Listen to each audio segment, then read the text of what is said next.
Hello everyone, I welcome to Ilmiyat foundation. मैं हूं नदीम अहमद। तो दोस्तों, आज हम बात करने जा रहे हैं स्पेन की सबसे बड़ी समस्या कैटेलोनिया के बारे में। वैसे तो कैटेलोनिया अभी स्पेन का ही एक राज्य है, लेकिन कैटेलोनिया के लोग इस राज्य को स्पेन से अलग देश बनाना चाहते हैं। यहाँ हर साल 27 अक्टूबर को आज़ादी का दिन मनाया जाता है और इस साल भी मनाया गया है। तो आज हम कैटेलोनिया के वर्तमान, भविष्य और इतिहास को भी जानेंगे। तो दोस्तों, आप हमारे चैनल इल्मियात फाउंडेशन को सपोर्ट करने के लिए सब्सक्राइब कर सकते हैं और आने वाली वीडियो की नोटिफिकेशन पाने के लिए बेल आइकॉन प्रेस कर सकते हैं। तो चलते हैं टॉपिक की तरफ। सबसे पहले हम कैटेलोनिया की लोकेशन और कुछ खास बातें जान लेते हैं। तो दोस्तों, कैटेलोनिया स्पेन के उत्तर पूर्व में स्थित एक राज्य है जिसकी आबादी लगभग 75 लाख के करीब है और स्पेन की आबादी का ये 16% हिस्सा है। वहीं स्पेन के टोटल एक्सपोर्ट में से 25% एक्सपोर्ट इसी कैटेलोनिया राज्य से होता है। कैटेलोनिया की जीडीपी स्पेन की जीडीपी का 19% है। यहाँ की total nominal GDP 314 billion US dollar है। इसे आप इस तरह भी समझ सकते हैं कि हमारे पड़ोसी देश पाकिस्तान की कुल जीडीपी 299 बिलियन यूएस डॉलर है। यानी कि कैटेलोनिया राज्य की जीडीपी पाकिस्तान जैसे देश से भी अधिक है। अगर कैटेलोनिया आज के समय अलग देश बन जाता है तो यह विश्व की 34वीं सबसे बड़ी अर्थव्यवस्था होगी। कैटेलोनिया की राजधानी बार्सिलोना है। आप में से जो लोग फुटबॉल मैच देखते होंगे उन्होंने बार्सिलोना फुटबॉल टीम और स्पेनिश फुटबॉल टीम के बारे में जरूर सुना होगा।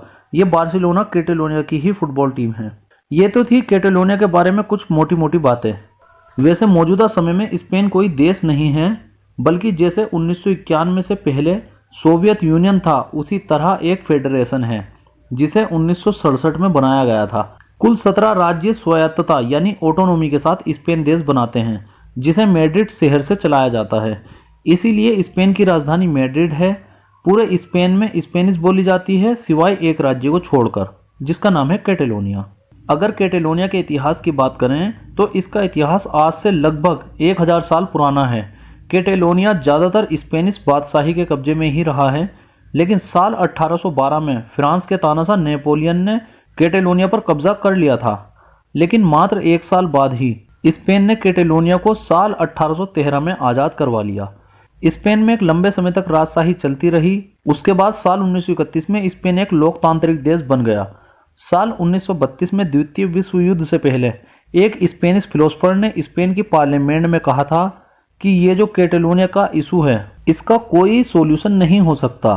एक चीज़ हो सकती है कि स्पेन के लोग और कैटेलोनिया के लोग एक दूसरे को बर्दाश्त करने लगे, एक दूसरे के साथ रहने लगे। इसके अलावा ये प्रॉब्लम सॉल्व नहीं हो सकती। और आज इस बात को कहे 90 साल हो गए, लेकिन आज भी ये प्रॉब्लम वैसी ही बनी हुई है।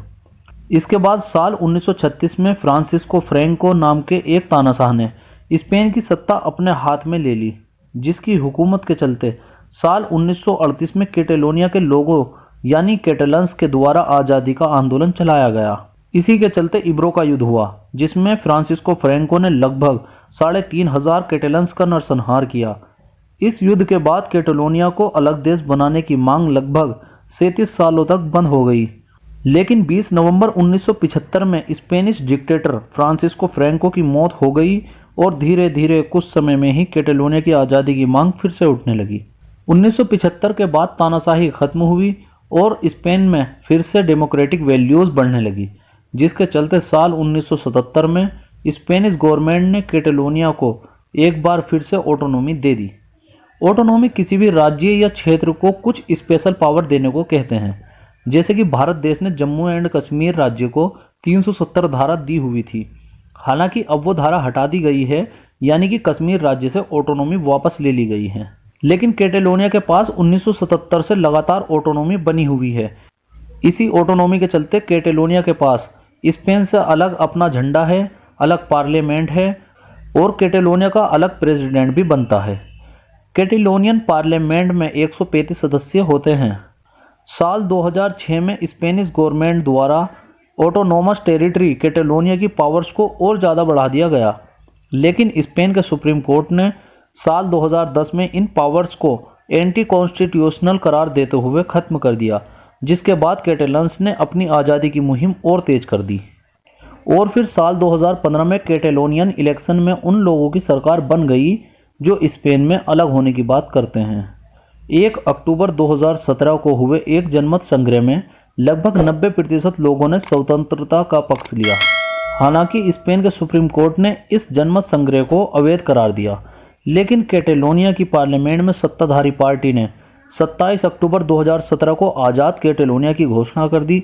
कैटेलन पार्लियामेंट के इस फैसले के खिलाफ स्पेनिश गवर्नमेंट ने कैटेलोनिया की मौजूदा सरकार को बर्खास्त कर दिया और कैटेलोनिया के वाइस प्रेसिडेंट को जेल में डाल दिया। फिर साल 2018 के जून महीने में नई सरकार बनने के बाद कैटेलोनिया के लोगों ने स्पेन से क्षेत्र का नियंत्रण अपने हाथों में ले लिया, जिसके बाद स्पेनिश सरकार ने कैटेलोनिया के अलगाववादी नेताओं को 9 से 13 साल तक की सजा सुनाकर जेल में डाल दिया। इसके विरोध में कैटेलन्स ने बड़े स्तर पर विरोध प्रदर्शन किए। इस साल 2021 के 27 अक्टूबर को भी हजारों की संख्या में लोगों ने स्वतंत्रता दिवस मनाया, लेकिन हालात अभी वैसे ही बने हुए हैं। फिलहाल कैटेलोनिया स्पेन का ही एक स्वायत्तता वाला राज्य है। देखते हैं कि आगे क्या नई डेवलपमेंट होती है। अगर कैटेलोनिया में कुछ भी नया होता है तो मैं इस पर आपके लिए एक और वीडियो ले आऊँगा। यह था हमारे आज के वीडियो का अंत। उम्मीद करता हूँ काफ़ी कुछ जानने को मिला होगा। तो देखते रहिए, पढ़ते रहिए इल्मियात फाउंडेशन को। जय हिंद, जय भारत।